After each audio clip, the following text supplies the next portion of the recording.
नमस्कार मंडळी, good morning सगळ्यांना. ओम साईराम. कशा आहात सगळे? सगळ्यांना भाऊबीजच्या शुभेच्छा. आज आपण पुन्हा एकदा नवीन व्हिडिओची सुरुवात करत आहोत.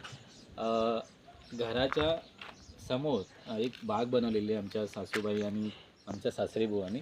त्या बागेच आज तुम्हाला मी दाखवणार आहे. बागेमध्ये त्यांनी विविध प्रकारची भाजी फळभाज्या तयार केलेल्या आहेत. तर आपण चला बघूया. सोबत माझ्या आहे आमचा बादशाह देवराज कवडोलीचा. आणि आपण बघू शकता, आपण एंटर केलेलं आहे बागेमध्ये. हे बघा, ही वांगी आहे. वांग्याची बघा, हे वांग्याची भाजी लावलेली आहे. बघा, ही सगळी झाडं वांग्याची आहेत. बघू शकता किती हे बघा वांगे आलेले आहेत. मस्त छानपैकी वांगे आलेले आहेत. ते बघा कुत्रा बसला. आणि बघा कुत्रा पण बघा, तुम्ही बघू शकता मस्तपैकी आराम करतोय, छोटा पिल्लू कुत्र्याचा. आणि आता देवराजने दगड मारलेला आहे.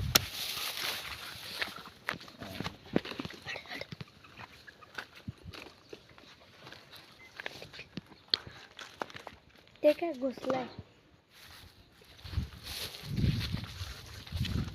आणि बघा जास्वंदीचं झाड तुम्ही बघू शकता. जास्वंदीचं झाड कालच फुलं आली होती, ती काढलेली आहेत फुलं. हे बघा, हे ह्याला हे म्हणतात, तेच कळ्या म्हणतात. कळ्या ते आत्ता म्हणजे सुरुवात होते, फूल तयार होईल त्याच्यानंतर. हे बघा, तुम्ही बघू शकता. बघा, आता आपण पुढे हळूहळू पुढे जाऊया. इथे भोपळ्याची लागवड केलेली, बरेचसे भोपळे काढलेले आहेत. आजच सकाळी काढलेले आहेत.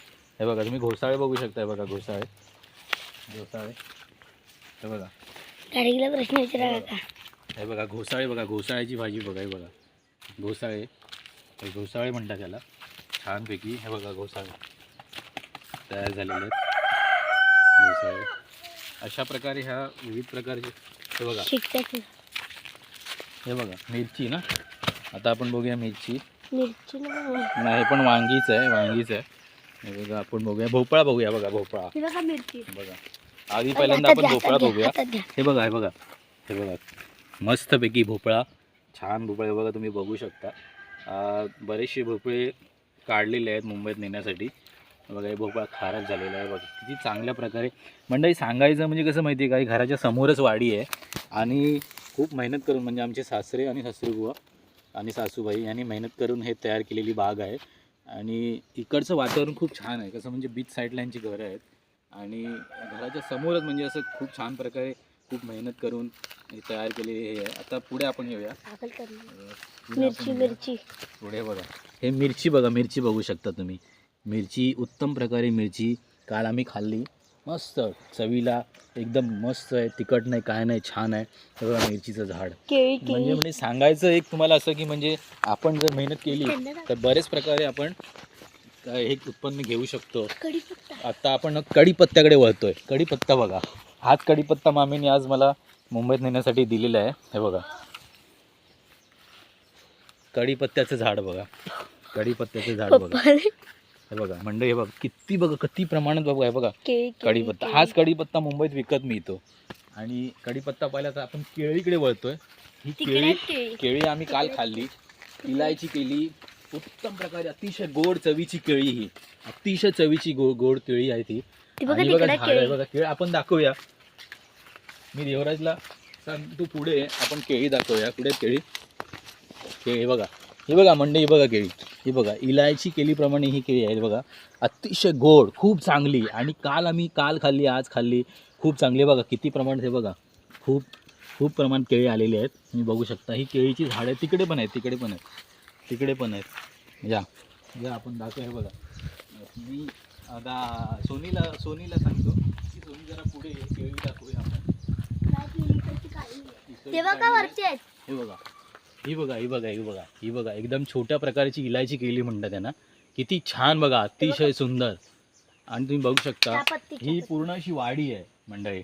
आणि बघा समोरचा परिसर बघा. तिकडे हे बघा, हे याला डायरा म्हणतात. आणि ते तिकडे याकूबाबाचा दर्गा आहे. याकूबाबाचा दर्गा, बरेचसे पर्यटक लोक तिकडे येतात. आणि बाजूला मस्जिद आहे याकूबा. इकडनं शॉर्टकट रस्त्यावरती डोंगर चढून शेतामधून आपण याकूबाबा दर्ग्याला जाऊ शकतो.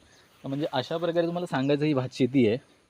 आणि आता ह्या जी वाडी तयार करणारे आमचे मामा आहेत त्यांना मी बोलवायला सांगतो. आपण 2 मिनिट.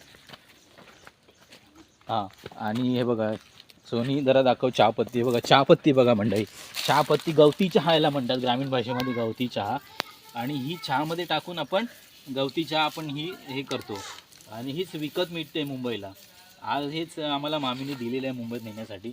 खूप आत्ता आम्ही सकाळी चहा प्यायला तर गवती चहाच प्यायला. खूप चांगल्या प्रकारे चहा होता खरोखर.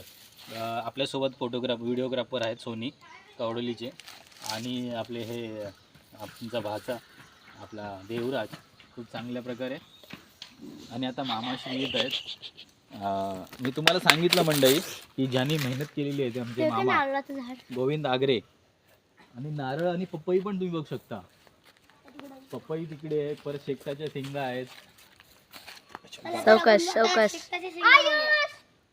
हे बघा आता ह्या मी तुम्हाला खास करून म्हणजे ह्या ज्यांनी ही बाग तयार केलेली आहे ते आमचे सासरे बुवा गोविंद आगरे त्यांचं नाव आहे. जरा आपण त्यांच्याशी जास्त नाही 1-2 मिनटं वार्ता करूया की मामा तुम्ही ही बाग तयार करताना म्हणजे तुम्ही किती मेहनत घेतलीत आणि तुम्हाला किती खर्च आला किंवा किती मेहनत करावी लागली. खर्चाचा असा नाही काय, हां आता काय रोप हा बघा पाईप आहे ना हां ह्याच्यात, हो त्यात बिया ठेवल्या होत्या हां तांबेटाच्या हां ह्याच्यावर, हां आणि त्या हे करून लावल्या, पाहिजे बिया. मोठ्या झाल्या हां तेव्हा मग हे लावल्या. ओके बरं. आणि म्हणजे तुम्हाला काय असं म्हणजे असं कुठल्या जनावरांपासून वगैरे काय राखण करावी लागते काय. नाही वांदर वांदर. ओके पिलटी. बरं बरं. ही बघा आता ना होती, हां पहिली होती हाय चांगली. गाइस, तो हम जा रहे हैं. Bye bye. हे गप हां. काही जागा काय एकदम होती. हो आता बघ ती बोकला बिकला सर्व काढून टाकलं. बरोबर. ते हां. ह्याच्यामध्ये आता म्हणजे फायदा म्हणजे आम्हाला काय नाही हो फायदा. आता हे भोपळं काढलं नाहीत ना हो ते खाली त्याच्यावर आहे. अच्छा हे काय मी काय तुम्हाला बघा, तुम्ही जवळ असता हो जवळ असता तुम्हाला पण पाठवत होत्या. बरोबर. आता तिघी जणी जवळ जवळ आहेत ना. हो हो आता गाडीवाले येतात हो जावं हो जावं, हो ह्यांना पण पाठवतो, सर्वांना पाठवतो. बरोबर बरोबर. म्हणजे तुम्ही साधारणतः म्हणजे उन्हाळ्यामध्ये पण ही शेती घेता. हो पावसाची काही गरज नाही ना ना. आणि पाणी जवळच आहे. बरोबर. हो, तर मी काय बोलतो, आता एक बारकीशी मशीन घेणार, अच्छा एवढा वरून पाणी वाढायचं म्हणजे हां भारी हां गोष्ट. भारी पडतं. आता तुम्हाला बघितलं तुम्ही मामाने सांगितलेलं आहे की त्यांना विहिरीतून पाणी काढायला भारी पडतं. त्यामुळे ते आता नवीन मशीन घेण्याचा विचार करत आहेत. त्यामुळे म्हणजे घेणार तुम्हाला आहे. सर्वांना विनंती आहे की त्यांना लाईक करा तो कसा आणि खाल्लास? त्यांना जरा जा सांगा मग की कशा दे. प्रकारे काय हेल्प काढ वगैरे नको. करा. बघ ठीक आहे. टाकून नाही द्यायचा. धन्यवाद मामा, तुम्ही आमच्याशी बोलल्याबद्दल खूप खूप धन्यवाद तुमचे. आता कुठे जाईल रिपोर्ट, हां, कुठे जाईल? ओके.